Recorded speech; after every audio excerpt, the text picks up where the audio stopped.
Marwadi university మంచి భవిష్యత్తు కోసం తెలుగు విద్యార్థులు ఇష్టపడే university. Call 9059052378 9059052379. Doctor Kavya, so కోపం అంతా లివర్లో ఉంటుందని చెప్పచ్చా? చెప్పండి. కోపంగా ఉండే వాళ్ళ ఆరా మొదలుకుని కోపంగా ఉండే వాళ్ళ బాడీ లాంగ్వేజ్, వాళ్ళ ఎమోషన్స్ అంటే వాళ్ళ లోపల స్థితి, డైజెషన్ ఇవన్నీ మాట్లాడితే what would you say? So 100% happiness నుంచి మీరు 0% అయినట్టు యాంగర్ అంటే. సో అది దేని ద్వారా అనేది మీకు రిమోట్ కంట్రోల్ మన చేతుల్లో మనం పెట్టుకోవాలి. రైట్. సో ఇప్పుడు మనం రిమోట్ కంట్రోల్ అని 100 మందికి ఇచ్చేసామనుకోండి, ఒక విధమైన చూస్తే మీరు కోపం అనేది ఒక ఎమోషనల్ డిస్రెగ్యులేషన్. కోపం వచ్చిన వాళ్ళకి అది చాలా పెద్ద poisonous emotion in the body అని డాక్టర్లు మీలాంటి వాళ్ళు చాలా మంది చెప్తారు. వాట్ హ్యాపెన్స్ పాథలాజికలీ, ఏం జరుగుతుంది? ఫస్ట్ బ్రెయిన్లో వాళ్ళ ఎమోషన్స్ అనేవి చేంజ్ అయిపోతాయి. ఇరిటబిలిటీ వల్ల, యాంగర్ వల్ల.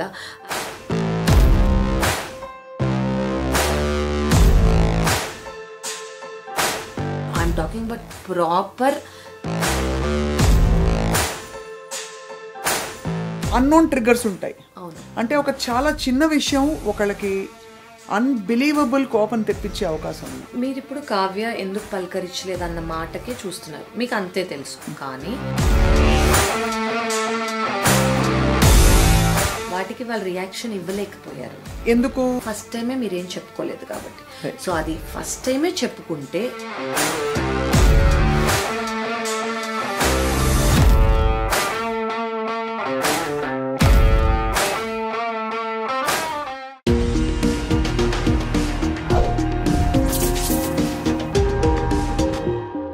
Hello and welcome to a brand new episode of our favorite series Secret to Sneham.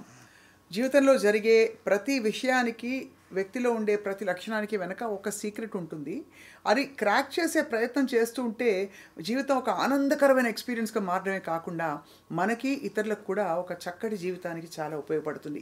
ఈ సిరీస్లో we have with us once again spiritual seeker and speaker and lead hepatologist, అందరికీ సుపరిచితులు, liver transplant expert doctor Kavya Dendukuri. Hi doctor Kavya, nice to meet you again. ఇవాళ మాట్లాడబోయే topic ఏంటంటే అందరికీ సాధారణంగా ఉండేదే కోపం.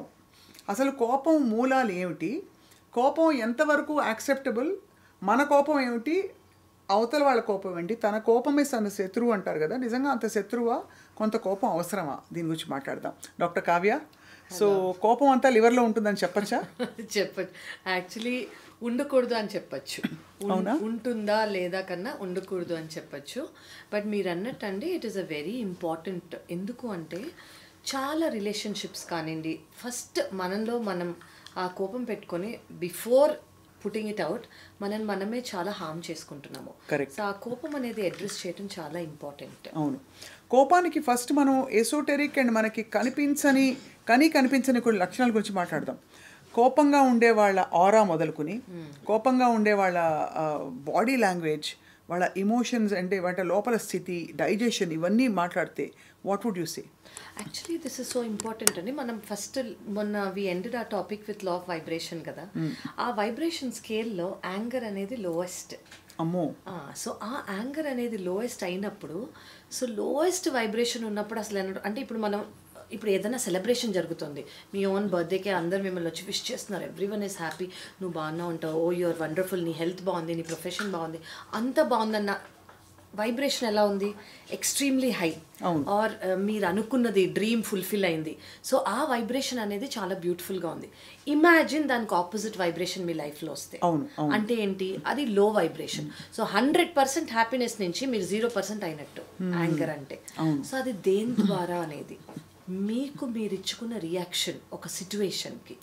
సో మీరు ఇచ్చుకున్న యాంగర్ మీకు అంటే చాలామంది అనేది ఏంటంటే వాళ్ళు అలా బిహేవ్ చేశారు కాబట్టి నాకు కోపం వచ్చింది. ఫస్ట్ కోపం ఎవరికి వచ్చింది? మనకు కదా వచ్చింది. సో వచ్చింది అంటే ఎవరో వాళ్ళు తెచ్చి మనకి ఇవ్వలేదు, నాలోంచి వచ్చింది. అది ఎందుకు వచ్చింది, అది రావాలా వద్దా అనే రిమోట్ కంట్రోల్ మన చేతుల్లో మనం పెట్టుకోవాలి. సో ఇప్పుడు మనం రిమోట్ కంట్రోల్ అని 100 మందికి ఇచ్చేసామనుకోండి, ఈరోజు వాడు నాతో మాట్లాడలేదు, ఈరోజు ఆమె తినలేదు, ఈరోజు వీళ్ళు సరిగ్గా చేయలేదు, అంటే వాళ్ళు ఎవరు ఒక్కొక్కళ్ళు ఒక్కొక్కలాగున్న రోజంతా మీకు కోపం వచ్చేస్తుందా? సో అందరూ బిహేవియర్ని బట్టి నా కోపం డిపెండ్ అయ్యి ఉంటే నేను ఏ రోజు హ్యాపీగా ఉంటాను? వాళ్ళు హ్యాపీగా ఉన్న రోజు నేను హ్యాపీగా ఉంటాను, వాళ్ళు కరెక్ట్ చేసిన రోజు నేను కరెక్ట్గా ఉంటాను. అంటే వాళ్ళ మూడ్ బాగుండి వాళ్ళు ఆనందంగా ఉంటేనే నేను ఆనందంగా ఉంటానా అని మనం అర్థం చేసుకున్న రోజు ఫస్ట్ మనం ఆ రియాక్షన్ ఇవ్వం. ఇక్కడ ఒక క్వశ్చన్ అడుగుతాను. కోపానికి ఇతర నెగిటివ్ ఎమోషన్స్కి అంటే హర్ట్ కానీ, ఇంకోటి దుఃఖం కానీ, ఇంకోటి ఏంటి ఒక విధమైన ల్యాక్ ఆఫ్ కాన్ఫిడెన్స్, ఇవన్నీ ఎలా డిఫరెంట్? వై ఇస్ కోపం సో ఇంపార్టెంట్? కోపం ఎందుకు ఇంపార్టెంట్ అంటే ఇప్పుడు మీరు అన్నది కోపము వీటి వల్ల కూడా రావచ్చు. ఇప్పుడు ఎవరైనా హర్ట్ అయ్యారనుకోండి, ఆ హర్ట్కి రియాక్షన్ కోపం. ఎందుకు? వాళ్ళ హర్ట్ని డైరెక్ట్గా బయటికి చెప్పలేకపోతున్నారు. అవును, ఈధర్ వాళ్ళ కండిషనింగ్ ద్వారా చెప్పలేకపోయి ఉంటారు. అంటే ఏంటి అంటే చిన్నప్పటి నుంచి ఇప్పుడు ఏదన్నా ఎమోషన్ కానీ మనకు వచ్చింది లేదా ఏదన్నా ఫేస్ చేసాం మనం అంటే అది బయటకు చెప్పుకోవటం అలవాటు లేక ఇంట్రోవర్ట్స్ అంటాం మనం, లేదా ఫ్యామిలీ సర్కమ్స్టెన్సెస్ కానివ్వండి, సొసైటల్ సర్కమ్స్టెన్సెస్ కానివ్వండి, మీకు చెప్పే అవకాశం మీకు చూపిలేదు. అందరూ ఏంటి సరే సరే సర్దుకో, సరే సరే బయటకు వదిలేసే, ఇది ఒక్కటే కదా తనలో లోపం లేదా వాళ్ళ లోపం, వదిలేసుకో, మింగేసుకో, వదిలేసే. అంటే మీకు ఆ కోపం అనేది మీరు బయట చెప్తే తప్పేమో అన్న వ్యాలిడేషన్ మీకు కావాలి ఫస్ట్ ఆఫ్ ఆల్. ఓ వాళ్ళు తప్ప అనుకుంటారు, ఆ కోపం కూడా నువ్వు అర్థం చేసుకోలేదా అని అనుకుంటారని ఫస్ట్ ఆఫ్ ఆల్ మనం లోపల పెట్టుకుంటాం. లోపల పెట్టుకొని బయట ఫస్ట్ మనం ఇన్సైడ్గా ఇన్బైబ్ అయిపోతాం కాబట్టి దానివల్ల వెరైటీ ఆఫ్ రియాక్షన్స్ మనకు వస్తాయి. ఒకటి హర్ట్, ఎన్నోసార్లు హర్ట్ అయ్యాక చివరిగా వచ్చేది కోపం. సో అప్పుడు కూడా మనం బయటకు చెప్పుకోలేకపోతే ఓకే, ఆ చెప్పుకునే సర్కమ్స్టెన్సెస్ మనం తెచ్చుకోవాలి. మనం అసలు అప్పటి వరకు మనం ఆపుకోకూడదు. ఆ పెద్ద రేజ్ అనేది వస్తుంది చూడండి, అవుట్ బర్స్ట్ అని అంటాం, అసలు అక్కడి వరకు రాకూడదు. చిన్నది ఏమన్నా ఉంటే మనం మాట్లాడుకునే స్టేజ్లో మనం ఉండగలిగితే, ఓకే నాకు ఈరోజు ఇలా అనిపించింది నేనని సాఫ్ట్గా విత్ లవ్ విత్ రెస్పెక్ట్ మనం చెప్పుకోగలిగిన స్టేజ్లో మనం ఉండాలి. అది ఒకటి. అది అందరికీ వచ్చా అందరికీ తెలుసా అంటే మేబీ తెలియకపోవచ్చు కండిషనింగ్ వల్ల, కానీ అది మనం ఇన్వైబ్ చేసుకున్నాం అనుకోండి డైలీ లైఫ్లో చాలా వరకు మనని మనము చాలా సేవ్ చేసుకున్నట్టు.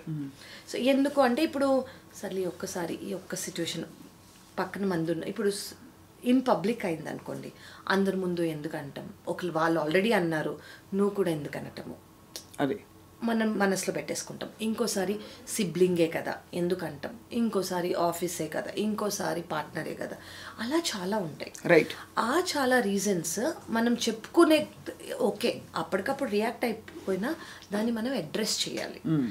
ఆ అడ్రస్ చేయటం ఓకే నేను ఇలా ఫీల్ అయ్యాను, నాకు తెలుసు మీరు దానికి కోపం వచ్చింది కానీ నేను ఇలా ఫీల్ అయ్యాను ఇది కూడా మీరు తెలుసుకోవాలి అని చెప్పగలిగే స్టేజ్లో మనం ఉండాలి. కరెక్ట్. ఫస్ట్ అది సొల్యూషన్. ఫస్ట్ ఎందుకు వచ్చింది, చాలా మందికి ఇది చైల్డ్హుడ్ ట్రామా కూడా అయి ఉండొచ్చు.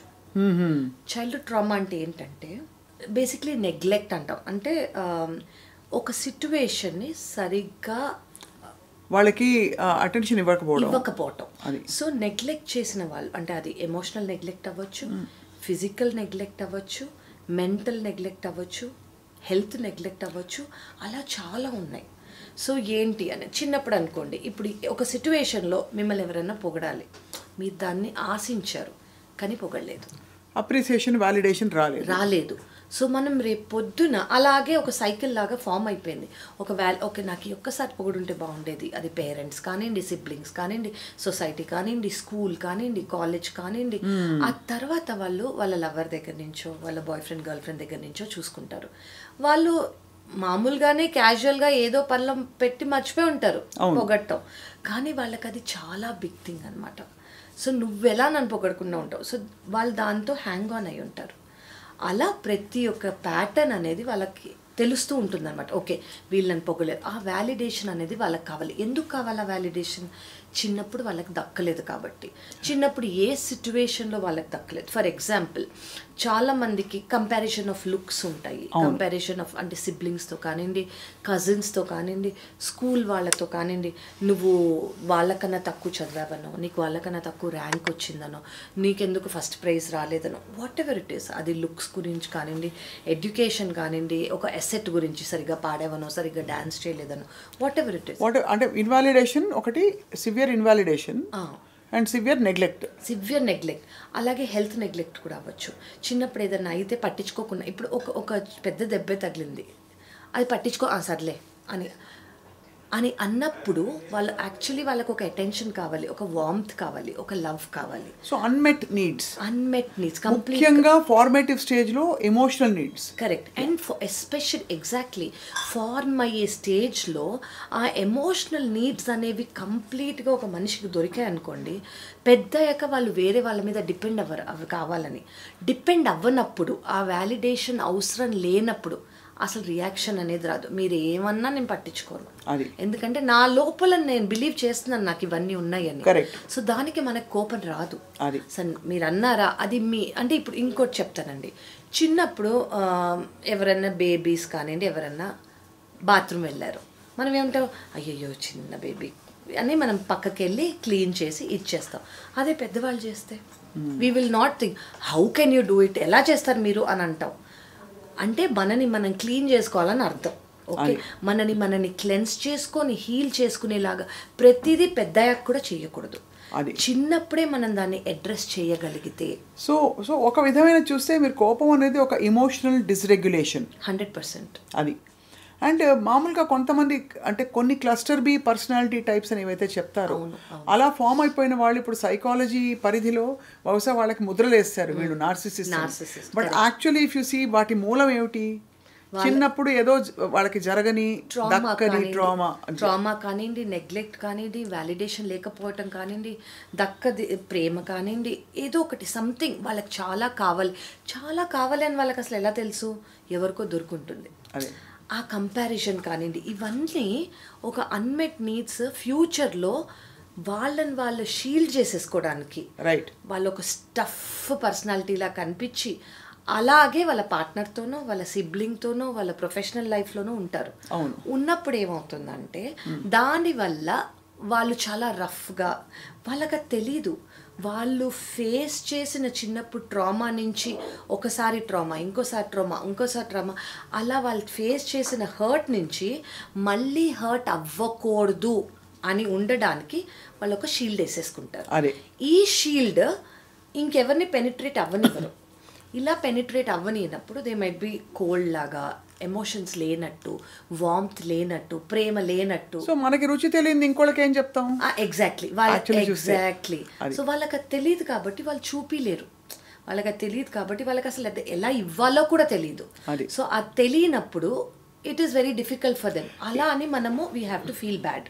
ఇదంతా కోర్ లెవెల్లో ఫామ్ అయిపోతుందని సైకాలజిస్టులు చెప్తారు కాబట్టి వీటన్నిటికి నిజంగా పరిష్కారాలు ఉంటాయా డాక్టర్ కావ్య? అంటే ఫస్ట్ ఆఫ్ ఆల్ ఐడెంటిఫైయింగ్, నాకు తరచూ కోపం వస్తుంది లేదు 100% అన్నది మీరే ఆన్సర్ ఇచ్చారు దానికి. ఫస్ట్ మనకేం తెలియాలంటే ఇది నాలో ఒక ప్రాబ్లం అని నేను గుర్తించాలి. ఇది నా ప్రాబ్లం అని నేను గుర్తించగలిగితే, ఈ ప్రాబ్లం అనేది ఉంది అని నేను గుర్తించాలి. అప్పుడు అది ప్రాబ్లం అని తెలుస్తుంది. ప్రాబ్లం అని తెలిస్తే ప్రాబ్లంకి సొల్యూషన్ ఉంటుంది. ఫస్ట్ తెలియలేదు, నాకు కోపం రావటం సహజం, నాకు కాబట్టి వచ్చింది, నువ్వు చేసిన తప్పు అని మనం అవతల వాళ్ళ మీద పాయింట్ చేస్తూనే ఉన్నంతకాలం అది మనలో ప్రాబ్లం అని తెలియదు. అది మనలో ప్రాబ్లం అని తెలియనంతకాలం ఆ ప్రాబ్లం సాల్వ్ అవ్వదు. సో ఫస్ట్ ఏంటంటే మనం అదే అడ్రస్ చేయాలి. నాలో ఈ ప్రాబ్లం ఉంది, నాలో కోపం అనేది అంటే ఎప్పుడు తెలుస్తుంది? అందరూ చెప్పినప్పుడు. అందరూ ఓకే, ఎందుకు చిన్న వాటికి నువ్వు ఇచ్చేసావు, అంత అవసరం లేదు, అదొకటి. లేదంటే సెల్ఫ్గానే వాళ్ళంతటి వాళ్ళే ఒక ఇన్సిడెంట్ అయ్యాక రూమ్లోకి వెళ్ళో, in front of this thing మిర్రరో, లేదా వాళ్ళ థాట్స్లోనో, అయ్యా నేను ఇలా రియాక్ట్ అవ్వకపోవాల్సింది అని వాళ్ళు అనుకుంటారు. అలా వాళ్ళు అనుకున్న రోజు వాళ్ళు యాక్చువల్లీ దాన్ని అడ్రస్ చేస్తే వాళ్ళకి చాలా హెల్ప్ఫుల్. ఎలా అడ్రస్ చేయాలి? ఫస్ట్ వాళ్ళకి మేబీ అర్థం కాదేమో, నాలో కంపాషన్ లేదు, నాకు ఇది దొరకలేదు అని వాళ్ళు ప్రాబబ్లీ ఇవాల్యుయేట్ చేసుకునే స్టేజ్లో వాళ్ళు ఉండరు. సో వాళ్ళకి ఏం కావాలో వాళ్ళకి అది ఇచ్చుకోవాలి. Just go, simple trick. ఒక మిర్రర్ దగ్గరికి వెళ్ళి, oh you did a good job today, oh you looking good today, నిన్న నువ్వు చేసిన టాస్క్ చాలా డిఫికల్ట్గా నువ్వు చేసుకున్నావు. కానీ they don't give themselves enough importance for their validation to have a sanctity there కదా. ఎగ్జాక్ట్లీ, వాళ్ళకి అసలు తెలీదు. రైట్, తెలియడం కోసం దే నీడ్ సర్టెన్ పీపుల్. అంటే కొంతమంది చెప్పాలి, నువ్వు ఎందుకు ఇలా చేస్తున్నావు, చిన్నది కదా అని. వాళ్ళది యాక్సెప్ట్ చేయరు. ఫస్ట్ యాక్సెప్ట్ చేసినా వాళ్ళకి బిలీవ్ చేయరు. ఇది వాళ్ళకు వచ్చిన కోపం వ్యాలిడ్ అని అనుకుంటారు. అవును, వాళ్ళకి అసలు అది ఇన్వాలిడ్ అని తెలీదు. సో ఫోర్త్ థింగ్ ఏంటంటే, వాళ్ళకంటూ అంటే మనం దీన్ని depends on a kind of relationship, ఎంత ఎక్స్టెంట్ ఆఫ్ రేజ్. అది రిలేషన్షిప్ చాలా క్లోజ్, ఎక్స్ప్లెయిన్ చెయ్యాలి అనుకుంటే ఖచ్చితంగా ఎక్స్ప్లెయిన్ చెయ్యాలి. ఆ రేజ్ అనేది టాలరబుల్. అంటే అది వెంజెన్స్లోకి కానివ్వండి, మరీ ఇప్పుడు చాలామంది కోపం వల్ల కక్ష సాధింపులో వెళ్ళకపోతే కక్ష కానివ్వండి, చాలామంది మర్డర్స్ చేయటము, యాసిడ్ చేయటం ఎక్సెట్రా. చాలా ఆ కోపం గురించి ఐఎమ్ నాట్ టాకింగ్. దానికి ఖచ్చితంగా హెల్ప్ కావాలి, అది ఎక్స్టర్నల్ హెల్ప్ కావాలి, ఏజెన్సీస్ కావాలి, చట్ట వ్యవస్థలు కావాలి. ఎగ్జాక్ట్లీ. బట్ మనం మాట్లాడేది కొంచెం పరిధిలో అర్థమయ్యే కోపం, రెగ్యులర్గా ఉండేది. అది అసలు అవసరమా కాదా చాలా మందికి. ఇంకోటి ఏంటంటే, ఫ్యామిలీస్లో చూస్తారు, ఒక ఫాదర్కో, ఒక మదర్కో, ఒక గ్రాండ్ ఫాదర్కో, ఒక గ్రాండ్ మదర్కో కోపం అనేది రెగ్యులర్గా ఊరికే వచ్చే కోపం అనేది చూస్తారు. అండ్ పక్క వాళ్ళు సైలెంట్గా ఉండడం కూడా చూస్తారు. సో అది వాళ్ళు ఇన్వైబ్ చేసుకొని అదే వాళ్ళు అవుతారు కూడా. రైట్, అది అయిపోయి అది నార్మల్ అనుకుంటారు. ఎందుకు, వాళ్ళు అక్కడ కామ్గా ఉన్నారు కాబట్టి. ఇప్పుడున్న వాళ్ళు కామ్గా లేకపోతే వీళ్ళు తప్పు అని అనుకుంటారు. బట్ యాక్చువల్లీ వాళ్ళు చేసింది అప్పటికప్పుడే చెప్పాల్సింది. ఊరికే ఇంత కోపం అవసరం లేదు, మనం డిస్కస్ చేసుంటే బాగుండేది. సో ఇది ఫ్యామిలీస్లో కూడా ఉంటుంది. కరెక్ట్. సో ఫాదరో మదరో ఎవరైతే ఒక ఫ్యామిలీలో ఉంటారో, గ్రాండ్ పేరెంట్సో, సిబ్లింగో, అంకుల్సో, ఆంటీసో ఎవరైనా, సో ఇది ఫ్యామిలీలో కూడా స్ప్రెడ్ అవుతుంది. కాబట్టి at family level, at child level చిన్నప్పుడే మనం అది అడ్రస్ చేసుకుంటే, ఇది పెద్ద అయ్యాక ఒక పెద్ద బ్లేమ్ గేమ్గా కానివ్వండి, ఒక నా లైఫ్లో ఇది ఎందుకు అయింది అన్న పెద్ద ఇదిలాగా అవ్వదు. Right. So that is very important. So కోపం వచ్చిన వాళ్ళకి అది చాలా పెద్ద poisonous emotion in the body అని డాక్టర్లు మీలాంటి వాళ్ళు చాలామంది చెప్తారు. వాట్ హ్యాపెన్స్ ప్యాథలాజికలీ, ఏం జరుగుతుంది కోపం వచ్చిన వాళ్ళకి? బీపీ మొదలుకొని కోపం రాగానే ఫస్ట్ మన బాడీలో, అంటే ఎసిడిక్ బాడీ అని అంటాం కదా, let me talk about gut and emotions are directly related. So కోపం వచ్చినప్పుడు వాళ్ళకి ఏమవుతుందంటే, ఫస్ట్ బ్రెయిన్లో వాళ్ళ ఎమోషన్స్ అనేవి చేంజ్ అయిపోతాయి. ఇరిటబిలిటీ వల్ల, యాంగర్ వల్ల, ఆ యాంగర్ బయటకు వచ్చి వాళ్ళకు వచ్చిన గిల్ట్ వల్ల, వీటన్నిటి వల్ల ఏమవుతుందంటే వాళ్ళ బాడీలో అనేది చాలా కెమికల్ చేంజెస్ వచ్చేస్తాయి. దానివల్ల ఫస్ట్ డైజెషన్ ప్రాబ్లమ్స్ రావచ్చు, కాన్స్టిపేషన్ ప్రాబ్లం రావచ్చు, డయేరియల్ ప్రాబ్లం రావచ్చు. అండ్ కొంతమందికి వీటన్నిటి వల్ల చిన్న రీజన్స్ వల్ల వీళ్ళకి అది అర్థం కాదు. డైలీ నేను ప్రొఫెషనల్గా ఇప్పుడు వర్క్ స్పేస్లో ఎవరి మీదన్నా అరిచారు, వర్క్ ప్లేస్లో ఎవరి మీదన్నా కోపం వచ్చింది, కొంతమంది మరీ టూ మచ్గా ఇచ్చేస్తారు. దానివల్ల వాళ్ళకి over a period of time depression, anxiety, stress related problems, heart attacks, BP ఇవన్నీ చాలా common. Right. So I'm not talking about small, అంటే చిన్న మూడ్ స్వింగ్స్ గురించి మాట్లాడట్లేదు నేను. I'm talking about proper temperament కన్నా ఎక్కువైన యాంగర్ గురించి. బట్ సప్రెషన్ కూడా వీటన్నిటికీ దారి తీస్తుందంట. 100% లోపలే పెట్టుకోవటం. అంటే సప్రెషన్ వీటికి దారి తీస్తుందని మంది మీద చూపించకూడదు. దీన్ని అడ్రస్ ఎలా చేసుకోవాలి? చిన్నగా ఇప్పుడు మీ మదరో, మీ ఫాదరో, నీ బెస్ట్ ఫ్రెండో, నీ స్పౌసో, నీ పార్ట్నరో, గర్ల్ ఫ్రెండ్, బాయ్ ఫ్రెండ్ ఎవరన్నా వీళ్ళ దగ్గర వెళ్ళి నాకు ఇలా అవుతోంది అని ఫస్ట్ చెప్పుకోవటం తెలుసుకోవాలి. అలా చెప్పుకోవటం రాదు, నేను ఆ పర్సనాలిటీ కాదు అని అనుకోవచ్చు చాలామంది, కానీ that is the first step. నాకు ఈ ప్రాబ్లం ఉంది, నేను ఇది అడ్రస్ చేసుకోవాలి. ఎక్కడ ఇది రూట్ కాజ్? నేను ఈ 100 times నేను చెప్పుకోలేదు, ఈ 100 times చెప్పుకోలేదు కాబట్టి నాకు ఫస్ట్ 101 time నాకు కోపం వచ్చేస్తుంది. అండ్ ఇంకోటి ఏంటంటే, చాలామంది చాలా టనెల్డ్ ఉంటారు. టనెల్డ్ అంటే ఏంటంటే, నాకు తెలుసు నువ్వు ఇలాగే బిహేవ్ చేస్తావు రేపు పొద్దున, అందుకే నాకు ఈరోజు కోపం వచ్చింది అంటే అజంప్షన్. మోడ్లోకి వెళ్ళిపోతారు. ఎందుకంటే దే బిలీవ్ వాళ్ళు అనుకున్నదే, వాళ్ళు థింక్ చేసిందే, వాళ్ళు చూసిందే రైట్ అని అనుకుంటారు. కొంతమంది చాలా స్టబ్బర్న్గా కూడా ఉంటారు. ఇది మామూలుగా చైల్డ్హుడ్ ట్రామాలో కూడా ఒక పార్ట్, ప్లస్ వాళ్ళ కండిషనింగ్, ప్లస్ వాళ్ళ ఈగో సెల్ఫ్ చాలా యాక్ట్ చేస్తుంది. ఎందుకంటే వాళ్ళు చిన్నప్పుడు చాలా నో విన్నారు. రైట్. నో విన్నందుకు మళ్ళీ నో ఎక్కడ వినాల్సి వస్తుంది అని ముందే ఇది ఎస్ నేను చెప్తున్నాను నువ్వు చెయ్యాలి అనే ఒక అగ్రెషన్ వచ్చేస్తుంది. ఎక్కడ వాళ్ళు నో వినాల్సి వస్తుందో అని. ఈ నో వినలేక వాళ్ళు చిన్నప్పటి నుంచి వినుండో, లేకపోతే ఎవరో విని సఫర్ అయినది వాళ్ళు చూసి they cannot take it. So అందుకే ఫ్యూచర్లో నో వినాల్సి వస్తున్న సిచ్యువేషన్స్ వాళ్ళు ఈ రోజే కంట్రోల్లోకి తీసేసుకుంటారు. కంట్రోల్లోకి తీసేసుకొని అది కంట్రోల్ బయటికి వెళ్ళింది అంటే ఆపోజిట్ మనిషి మామూలుగానే నీకేం తెలుసు అది ఫ్యూచర్లో అలా అవుతుందని అని అన్నా కూడా బికాస్ దే హ్యావ్ ఆ ఫియర్ ఉంది కాబట్టి వాళ్ళకి ముందే రియాక్ట్ అయిపోయి నీకు తెలీదు అని చాలా స్టబ్బర్న్గా చెప్పేస్తారు. సో ఇంకోటి ఏంటంటే ఈ యాంగర్స్ అనేవి కొంతమందికి ఒక పర్సనాలిటీ ఉంటుంది. ఈ పర్సనాలిటీ అందరి దగ్గర చూపిలేరు, ఒకళ్ళ దగ్గర మాత్రమే చూపించగలరు. ఫర్ ఎగ్జాంపుల్ మీ కోపం మీ మదర్ దగ్గరే చూపి, మీ ఫాదర్ దగ్గరే చూపి, మీ బ్రదర్ సిస్టర్ అలా బెస్ట్ ఫ్రెండ్ అలా ఒక్కళ్ళ దగ్గరే చూపించగలరు, వేరే వాళ్ళ దగ్గర చూపించలేకపోతారు. ఎందుకంటే సేఫ్గా ఫీల్ అయిన చోట చెప్పగలరు, చూపించగలరు. అట్లాంటి వాళ్ళు ఒక విధంగా కొంత ధన్యులే, ఎందుకంటే వాళ్ళ కోపం ఉందని ఐడెంటిఫై చేసుకున్నారు. ప్లస్ ఇంకోటి ఏమవుతుందంటే వేరే చోట చూపించలేక ఆ కోపం అంతా ఇక్కడే వస్తుంది.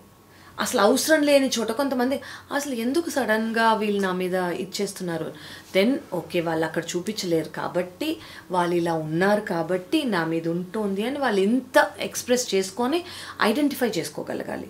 సో దీనికి ఏంటంటే వీళ్ళు కోపం వచ్చేది వాళ్ళకి, దానివల్ల వాళ్ళ ఇంటర్నల్గా వాళ్ళు హర్ట్ అవుతున్నారు, బయట ఉన్న రిలేషన్షిప్స్ కూడా స్పాయిల్ అయ్యే అవకాశం ఉంది. సో ఫస్ట్ వాళ్ళు హెల్ప్ చేయాల్సింది ఏంటంటే ఓకే నాకు ఇది ప్రాబ్లమాటిక్ అవుతుంది, దీనివల్ల నాలో మూడ్ స్వింగ్స్ వస్తున్నాయి, నాలో ఇరిటబిలిటీ వస్తుంది, నా హార్ట్ రేట్ పెరుగుతుంది, నా బీపీ పెరుగుతుంది. సో ఫంక్షనల్ లెవెల్లో ఒక విధమైన ఇంపైర్మెంట్ వస్తుంది. అవేర్నెస్ అనేది రావాలి, ఆ మైండ్ఫుల్నెస్ అనేది రావాలి. ఈ మైండ్ఫుల్నెస్ ఎప్పుడు కామ్గా ఉన్నప్పుడే వస్తుంది. ఆ కామ్గా ఉన్నప్పుడు వచ్చినప్పుడు కొంతమంది దాన్ని మాస్క్ చేసేస్తారు. సర్లే నడుస్తోంది కదా అలాగే నడిపిద్దాం, నా పర్సనాలిటీ ఇప్పుడు చేంజ్ అయితే ఎవరేమంటారో అదొకటి, ఆ భయం. ఎందుకంటే ఒక పర్సనాలిటీ ఉంది, అది మ్యాన్ అయినా ఉమెన్ అయినా, ఓ నువ్వు ఇలా ఉన్నావు, నువ్వు సడన్గా సైలెంట్ అయిపోయి ఏంటి నువ్వు సారీ చెప్పావా అని ఒక హైప్ ఇచ్చేస్తారు దానికి. సారీ చెప్తే అందులో ఏముంది అని అనుకోరు, ఓకే నువ్వు రియలైజ్ చేసుకున్నావు అని అనుకోరు. ఓ నువ్వు సారీ చెప్పావంటే నువ్వు ఏదో చేసావు, అలాంటి రిపర్కషన్స్కి వాళ్ళు ఫీల్ అయ్యి భయపడి వాళ్ళు ముందే చెప్పరు. సో ఇవి మనం నార్మలైజ్ చేసుకోవాలి. ఏంటి నార్మలైజ్ చేశారంటే ఎవరికైనా కోపం వస్తే వాళ్ళు సారీ చెప్పటం నార్మల్, అదొకటి. నువ్వు కాబట్టి సారీ చెప్పా అదే నువ్వు గ్రేట్. నో, ఎవరైనా తప్పు చేస్తే సారీ చెప్పాలి, ఎవరైనా హర్ట్ చేస్తే సారీ చెప్పాలి, దాన్ని యాక్సెప్ట్ చేయాలి. ఓకే వాళ్ళు రియలైజ్ అయ్యారు, వాళ్ళు సారీ చెప్పారని ఓకే. ప్రతి ఒక్క ఎమోషన్ని మనం యాక్సెప్ట్ చేస్తూ దాన్ని అక్నాలెడ్జ్ చేయాలి. ఎందుకంటే అది నెగ్లెక్ట్ ద్వారా వచ్చి ఉండొచ్చు కాబట్టి, ఇంకా నో మోర్ నెగ్లెక్ట్ వాళ్ళు యాక్సెప్ట్ చేయలేరు కాబట్టి. సో ఇది వాళ్ళు ఒకసారి స్టార్ట్ చేసినప్పుడు వాళ్ళంతటి వారు సారీ అని ఎవరికైనా వెళ్ళినప్పుడు ప్లీజ్ యాక్సెప్ట్ ఇట్. దీనికి కోపం ఎస్పెషల్లీ కొన్ని క్లస్టర్ బి పర్సనాలిటీస్లో మనం ఏదైతే అంటే క్లాసిఫికేషన్ కోసం ఆ వర్డ్ వాడుతున్నాం, కరెక్ట్, అన్నోన్ ట్రిగ్గర్స్ ఉంటాయి. అంటే ఒక చాలా చిన్న విషయం ఒకళ్ళకి అన్బిలీవబుల్ కోపం తెప్పించే అవకాశం ఉంది. అంటే మనకు అది చిన్నగా కనిపిస్తుంది, ఇంతే కదా ఏంటి కావ్య పలకరించలేదు అంతే కదా, దానికి ఇంత కోపం ఎందుకు రావాలి అని. అది ఆ ట్రిగ్గర్స్ ఏంటి సబ్ కాన్షియస్లో ఉంటాయా? మీరు ఇప్పుడు కావ్య ఎందుకు పలకరించలేదు అన్న మాటకే చూస్తున్నారు, మీకు అంతే తెలుసు. కానీ ఏవో 100 థింగ్స్ పైలప్ అయి ఉంటాయి, వాటికి వాళ్ళు రియాక్షన్ ఇవ్వలేకపోయారు. ఎందుకు అది వాళ్ళు క్లోజ్ కాకపోవచ్చు, వాళ్ళు జడ్జ్ చేసే అవసరం ఉంది, వాళ్ళకున్న పరిసరాలు ఆయన లేదా ఆవిడ బయటికి చెప్పే అవకాశం లేదు, ఓన్లీ మీకు మాత్రం చెప్పే అవకాశం ఉంది. ఓకే, అది 1. అలానే ఆ అవుట్రేజ్ ఏమి ఇట్ ఈస్ వ్యాలిడ్ అని నేను అనను. ఆ అవుట్రేజ్ ఎందుకు వచ్చిందంటే 100 టైమ్స్ పైలప్ అయింది కాబట్టి. ఆ పైలప్ ఎందుకైంది? ఫస్ట్ టైమే మీరేం చెప్పుకోలేదు కాబట్టి. సో అది ఫస్ట్ టైమే చెప్పుకుంటే ఫస్ట్ ఆఫ్ ఆల్ పైలప్ అవ్వదు, సెకండ్ ఆఫ్ ఆల్ రిలేషన్షిప్స్ బాగుంటాయి, థర్డ్ ఆఫ్ ఆల్ ఆ రేజ్ రాదు. మన ఒక లోపల నుంచి ఒక యాజ్ ఇఫ్ ఒక హేట్రెడ్ ఉన్నట్టు వస్తుంది చూడండి, అదనేది రాదు. అది ఎందుకు రాదు అంటే ఓకే ఆసారి బాగానే సాల్వ్ అయింది, ఇంకోసారి బాగానే సాల్వ్ అయింది, థర్డ్ టైం కూడా సాల్వ్ అయింది, ఈసారి కూడా సాల్వ్ అవుతుందన్న కాన్ఫిడెన్స్ వస్తుంది. కాన్ఫిడెన్స్ వచ్చినప్పుడు భయం ఉండదు, భయం ఉన్నప్పుడు కోపం రాదు. సో ఇవి అట్ వెరీ బేసిక్ లెవెల్ అనేది మనము మన సరౌండింగ్స్లో ఉండాలి. సో దాదాపు మీరు చెప్తున్నది lack of acknowledgement of and communication చాలా పెద్ద కీలకమైన కారణం. కోపం అలా రేజ్గా బిల్డప్ అయ్యి ఒక్కసారి ఢామ్ అనే బాంబులా పేలడానికి. 100%. అంటే ఈ కోపం అనేది వాళ్ళు ఎందుకు చెప్పుకోకపోయారంటే వాళ్ళ ఈగో వల్ల కూడా చెప్పుకోరు కొంతమంది. నేనేం చెప్పుకునేది నేను లో అని, అంటే వాళ్ళ అల్పంగా ఫీల్ అవుతారు. నువ్వు నన్ను సరిగా పలకరించలేదని చెప్పడం అల్పంగా ఫీల్ అవుతారు. నువ్వు నాతో హాయ్ చెప్పలేదని తక్కువ, నువ్వు నన్ను పిలవలేదు ఒక ఫంక్షన్ కండి, నువ్వు నన్ను పిలవలేదు, మర్చిపోయే నువ్వు నన్ను పిలవలేదని నేను ఫీల్ అవుతానని, అవన్నీ చిన్నవి అనుకుంటారు. అంటే అల్పంగా ఉంది కదా మనం చెప్పుకుంటే, కానీ లోపల ఎక్కడో రిజిస్టర్ ఎఫెక్ట్ అయింది. అది ఎఫెక్ట్ అయ్యి రేపు పొద్దున పిలిచినప్పుడు దాన్ని చూపిస్తారు, ఎక్కడో అక్కడ ఏదో అలా ఢామని వచ్చేస్తుంది. సో ఇవన్నీ ఏంటంటే బేసిక్ కమ్యూనికేషన్ అనేది మన చుట్టుపక్కల ఉందనుకోండి, అది చెప్పే వాళ్ళైనా తీసుకునే వాళ్ళైనా ఆథెంటిక్గా ఉండాలి. ఆథెంటిక్ ఓన్లీ యాంగర్ వచ్చిన వాళ్ళకే కాదు, యాంగర్ని తీసుకునే వాళ్ళు కూడా రివర్స్లో చెప్పగలగాలి. నువ్వు నన్ను తిట్టినప్పుడు, నువ్వు కోపడినప్పుడు నేను ఇలా ఫీల్ అయ్యాను, నాకు ఇలా అనిపించింది, నెక్స్ట్ టైం నువ్వు ఇలా చేయగలవా, లేదంటే నువ్వు నన్ను తీసుకోమంటున్నావు కానీ నేను ఇలా చెప్పినప్పుడు నువ్వు ఇచ్చేయగ. It should be mutual. Then the cycle closes. So close అయిపోతుంది. ఆ సర్కిల్ ఏదైతే ఉందో అది కరెక్ట్ కంప్లీట్ అవుతుంది. And it becomes a bond of love. Correct. అంటే ఒక అండర్స్టాండింగ్ ఉంటుంది కాబట్టి సేఫ్టీ, సెక్యూరిటీ అనేది వస్తుంది. ఓకే, నేను చెప్తే వాళ్ళకి అర్థమవుతుంది, వాళ్ళు చెప్తే నాకు అర్థమవుతుంది. అంటే ఇట్ బై టేక్, కొంతమందికి ఒక్కసారికి అర్థమవుతుంది, కొంతమందికి 10 సార్లు అర్థమవుతుంది. డిపెండ్స్ ఆన్ మీ రిలేషన్షిప్ ఎంత క్లోజో, మీరు ఎంత ఎఫర్ట్ ఇద్దాం అనుకుంటున్నారో రిలేషన్షిప్కి, ఆ డ్యూరేషన్ అనేది. యూజువలీ పేరెంట్స్ పిల్లలకి లేదు స్పౌజల్, ఇవే కదండి మన బాగా ఎఫెక్ట్ చేసేవైతే ఇవే. సో ఫైనలీ ఆ కోపానికి రంగు ఉంటే ఏ రంగు ఉంటుంది కావ్య గారు? మామూలుగా రెడ్ విత్ యాంగర్ అంటారు. Do you think it's red? So what colours are ideal? కోపంగా ఉన్నప్పుడు చాలాసార్లు కలర్ వర్క్స్ అంటారు. కొన్ని పరిసరాల్లో మనం calming down our emotions, lavender లాంటి stress busters, opposite colour. Exactly. So red ఎందుకంటే మన రూట్ చక్ర ఇస్ రెడ్ అండి. సో రూట్ చక్ర గురించి ఎందుకు చెప్పానంటే, ఇప్పుడు మన రూట్ చక్ర కరెక్ట్గా బ్యాలెన్స్ లేనప్పుడు, రూట్ చక్ర అంటే బేసిక్ ఏంటంటే సెక్యూరిటీ రిలేటెడ్ స్టఫ్ మనకి లేవు అన్నప్పుడు, ఇన్సెక్యూరిటీ ఫీల్ అవుతున్నప్పుడు, లో ఫీల్ అవుతున్నప్పుడు, కాన్ఫిడెన్స్ ల్యాక్ అయినప్పుడు, ఇవన్నీ ఉన్నప్పుడు రూట్ చక్ర. సో అది రెడ్ కలర్లో, that's why it is red, anger is red. So అది డిస్బ్యాలెన్స్ ఉన్నప్పుడు దానికి ఆపోజిట్ కలర్స్ ఏవైనా higher colours, white, any pastel colours, అవన్నీ మనం హాయిగా వేసుకున్నాం అనుకోండి. మీరు అన్నట్టు మనకి ఎప్పుడన్నా ఒక పర్టిక్యులర్ మూమెంట్లో ఈ సిచ్యువేషన్ బాగాలేదు, నా మూడ్ బాగాలేదు అన్నప్పుడు వెంటనే మనం వేసుకున్న కలర్ మార్చుకున్నాం అనుకోండి, ఆ మూడ్ అనేది ఇమీడియట్గా చేంజ్ అయిపోతుంది. కరెక్ట్. చాలా సార్లు అవుతుంది. కరెక్ట్. ఇన్ఫ్యాక్ట్ మనం దాన్ని ఎక్స్ప్లెయిన్ చేయలేము సైంటిఫిక్గా, కానీ కొన్ని బట్టల్లో ఒక డిస్కార్డ్ ఫీల్ అవుతాం ఆ రోజు. వేసుకోగానే ఏదోలాగా అనిపిస్తుంది, ఒక హై డార్క్ కలర్స్ వేసుకోగానే అలజడు, ఒక you don't feel me original self లాగా మీకు అనిపించదు. So colours play a major. Actually there is something called colour therapy. Right. So చాలా మంది ఈ కలర్స్ని ఫాలో అవుతూ అది డైట్లో ఫాలో అవుతారు. నేను చూసే ఫుడ్ ఈ కలర్లో ఉండాలి, నేను వేసుకునే బట్టలు ఈ కలర్లో ఉండాలి, నా బెడ్షీట్స్ ఈ కలర్లో ఉండాలి అని. So that actually places a major role. అలాగే వీ హ్యావ్ మంచి హార్మోన్స్ రిలీజ్ చేసే కొన్ని food, strawberries, 100%, chocolate, bananas. Actually chocolate is the best mood stabiliser. అదే antidote to all these things. So if you like chocolate, especially dark chocolate, it can't be filled with sugars. So dark chocolate అనేది తీసుకోగలిగితే it is a very good mood stabilizer. And వాటన్నిటితో పాటు of course చాలా మందికి అలవాటు ఉందో లేదో తెలియదు, journaling చాలా మంచిది అంటారు కావ్య గారు. What you feel? అవునండి. సో ఇది వెరీ ఇంపార్టెంట్. నేను ఇందాక చెప్దాం అనుకున్నా, ఇప్పుడు మీరు బయటకు చెప్పలేకపోయారు, నేను ఇందాక మిర్రర్లో చెప్పుకోండి అన్నా కదా, మీకు మీరే రాసుకోండి. మీకు okay I felt like this today అని ఏమేమి అనిపించిందో, ఎక్కడెక్కడ మీకు బాధ అనిపించిందో, ఎక్కడెక్కడ మీరు లెట్ డౌన్ ఫీల్ అయ్యారో, ఎక్కడెక్కడ మీకు కోపం వచ్చిందో, ఎక్కడెక్కడ మీ కాన్ఫిడెన్స్ డౌన్ అయిందో, మీ సెక్యూరిటీ డౌన్, అదంతా రాసుకోండి. రాసుకొని ఫస్ట్ ఆఫ్ ఆల్ మీ లోపల ఉన్నది బయటకు వచ్చేస్తుంది. వేరే మనిషితో చెప్పుకోలేరు, లేదా చెప్పుకోవడానికి ఎవరు లేరు అని అనుకోండి, లేదు నామోషి కూడా, లేదా మీరు ఇందాక అన్నట్టు అల్పంగా అనిపించవచ్చు, ఏదన్నా అనిపించచ్చు. మీరు కింద రాసేసుకొని only trick, burn it off. అది సో మీకు లోపల ఉన్నది బయటకు వచ్చేస్తుంది, దాన్ని మీరు కంప్లీట్గా బర్న్ చేసేయండి. బర్న్ చేసేస్తే ఇట్ ఇస్ గాన్, మీ సిస్టంలోంచి అది బయటకు వెళ్ళిపోయింది. రైట్. సో అలా మీకు ఎన్నిసార్లు అనిపిస్తే అన్నిసార్లు చేయండి. ఒకరోజు మీకే అనిపిస్తుంది ఓకే ఇది తక్కువ అయిపోయింది, నాలో ఆ ఎమోషన్ ఒకప్పుడు 100% ఉండింది, ఆ కోపం ఆ బాధ, అది ఇప్పుడు 20% అయిపోయింది అని మనకు అనిపిస్తుంది. So really journaling helps. చాలా very very I think it's complete manual to anger. ఇవాళ మనం మాట్లాడింది కాజెస్ ఏమిటి, రూట్ కాజెస్ ఏమిటి, ట్రిగ్గర్స్ ఏమిటి, దాని మేనేజ్మెంట్ ఎలా ఉండాలి, and long term healing process కూడా ఎలా ఉండాలని చెప్పి డాక్టర్ కావ్య. ఐ హోప్ అంటే ధర్మాగ్రహం అని ఒకటి పెడతారు. It's not wrong to get angry. Human ఎమోషన్స్లో అది కూడా కామ క్రోధ లోభ మోహ మద మాత్సర్యాలను జయించాలని. బట్ అది వచ్చినప్పుడు మోతాదుని మించితే ఎలా హ్యాండిల్ చేయాలి, దాని ఒక సమస్యగా జరగకుండా ఎలా చూసుకోవాలన్నది ఇవాళ మీరు చెప్పారు. Thank you so much for this beautiful secret today. Thank you అండి. అండ్ మీతో స్నేహం చేయబోతున్నాం నెక్స్ట్ ఎపిసోడ్లో మళ్ళీ. Thank you all for watching.